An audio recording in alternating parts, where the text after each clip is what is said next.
I was very fortunate to work with the European Ryder Cup team in 2006 at the K Club. It was great fun because I knew a lot of the players anyway. I worked with a lot of the players who got selected for the team. And really my role there was to be there for the players. So I would have one-to-ones with each of them. And we talk about the things which were personal to them. So some needed maybe more focus, some people needed less focus, maybe they were concentrating too hard, trying too hard. Some people needed to create a new perspective around what they were trying to achieve that week. I've worked with 3 Premiership football teams.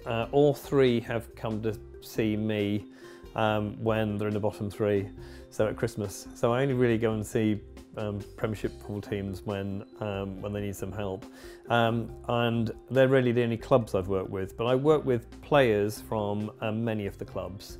So at the moment I'm working with footballers from Liverpool Football Club, Manchester City, Manchester United.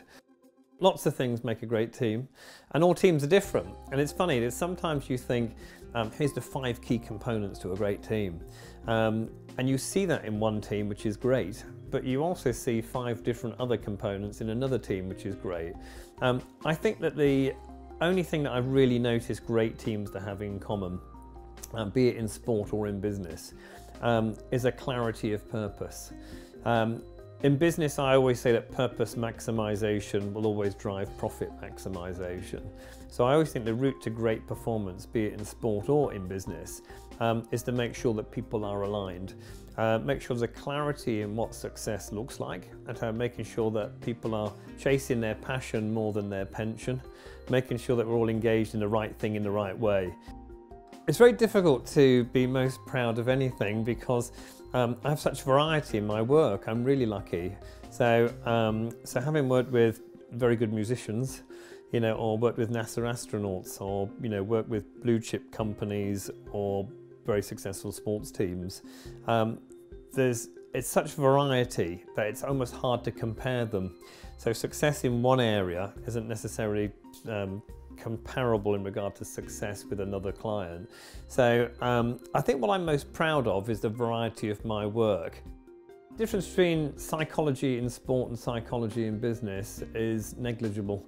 I don't think there's anything in it. I think that some of the CEOs I've worked with and some of the best golfers all have the same fears, insecurities, anxieties, hopes and ambitions, and we're all people. So I think that sometimes people refer to me as a sports psychologist or a business psychologist. I don't ever believe I'm either. I just say I do psychology and performance coaching. So the techniques and tools are the same for sports people and business people. I think the fear of failure is a big inhibitor to success.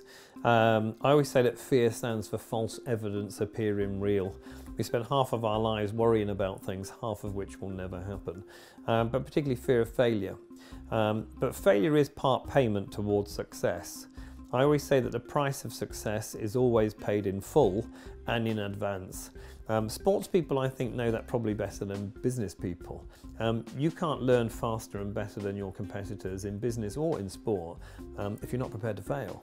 So the key is to embrace the fear of failure, understand that failure is an essential component to success, to allow people a learning opportunity.